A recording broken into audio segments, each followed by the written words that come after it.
মোক কি বুলি ভাবিছে মুখ্যমন্ত্ৰীয়ে? আপুনি কি বুলি ভাবিছে নিজকে?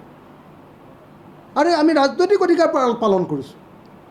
মই বিৰোধী ঐক্য মঞ্চৰ এজন নেতা, এজন সদস্য, এজন কাৰ্যকৰ্তা। দৰকাৰ হ'লে মুখ্যমন্ত্ৰীৰ কেলেংকাৰীৰ ক্ষেত্ৰতো ব্যৱস্থা গ্ৰহণ কৰিম।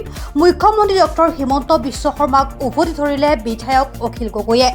মই প্ৰত্যাহ্বান জনাইছোঁ অসমৰ মুখ্যমন্ত্ৰীক যে মোৰ ওপৰত যিমান গোচৰ দিবলৈ আছে, যিমান গোচৰ মোৰ ওপৰত দিবলৈ আছে মুখ্যমন্ত্ৰী ডাঙৰীয়া, সিমান গোচৰ মোৰ ওপৰত দি দিয়ক আপুনি।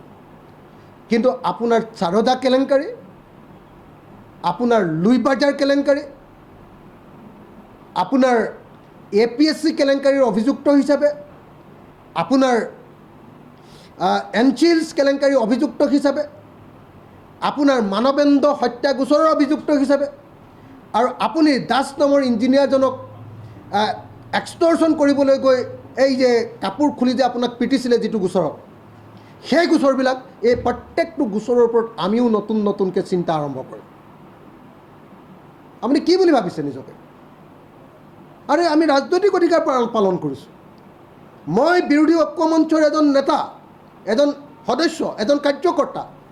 মই বিৰোধী ঐক্য মঞ্চৰ কাৰণে কাম কৰিম, আৰু মই বিৰোধী ঐক্য মঞ্চৰ কাৰণে কাম কৰাৰ কাৰণে আপুনি কি মোক গোচৰৰ ভাবুকি দিব নেকি? এয়া আপোনালোকৰ গণতন্ত্ৰ। আগতে বিধানসভাত মই যেতিয়া সক্ৰিয় ভূমিকা লৈছিলোঁ, মোৰ লগত লাগি থকা কমলাক্ষ দেৱপ্ৰকাশৰ ওপৰত তেওঁলোকে গোচৰ দিছিলে, আৰু কমলাক্ষ দেৱপ্ৰকাশক ভয় খুৱাই তেওঁলোকে বিজেপিলৈ নিলে। তাৰপিছত ভৰত নৰহ ডাঙৰীয়াৰ পৰিয়ালৰ ওপৰত তেওঁলোকে কেছ লগালে। ভৰত নৰহ ডাঙৰীয়াকো যথেষ্ট পৰিমাণে ভয় খুৱাই দিছে। কিন্তু অখিল গগৈক ভয় খুৱাবলৈ হিমন্ত বিশ্ব শৰ্মা জন্ম হৈছে তেনেকুৱা মানুহ কোনোবা? আপুনি মোক ভয় খুৱাব খুজিছে নেকি? মোৰ ওপৰত NIA গোচৰ লাগি আছে, কা আন্দোলনৰ NIA গোচৰ।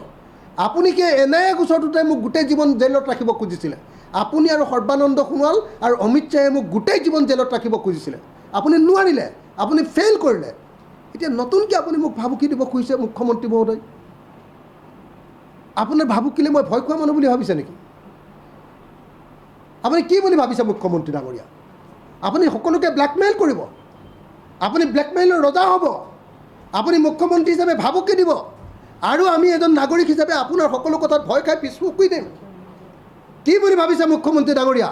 আপুনি বেলেগক তেনেকৈ দাদাগিৰি কৰিব, বেলেগৰ ওপৰত দম দিব, কিন্তু অখিল গগৈক এনেকৈ দম দিয়াৰ সাহস নকৰাই ভাল। এই কাম আপুনি নকৰিব মুখ্যমন্ত্ৰী ডাঙৰীয়া। আপুনি ভাবুকি দিবৰ কাৰণে চেষ্টা নকৰিব।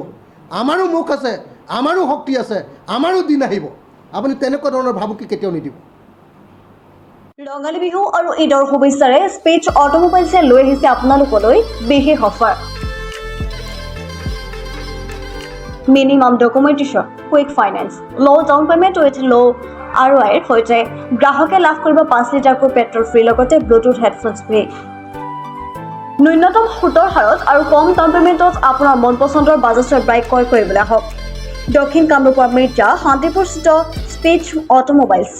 আমাৰ ঠিকনা স্পেচ অটোমোবাইলছ, নিজেশ্বৰী মন্দিৰ, ইণ্ডিয়ান অইল পেট্ৰল পাম্পৰ ওচৰত। যোগাযোগৰ নম্বৰ 600008658482 আৰু 6003718097 আৰু 7002673905।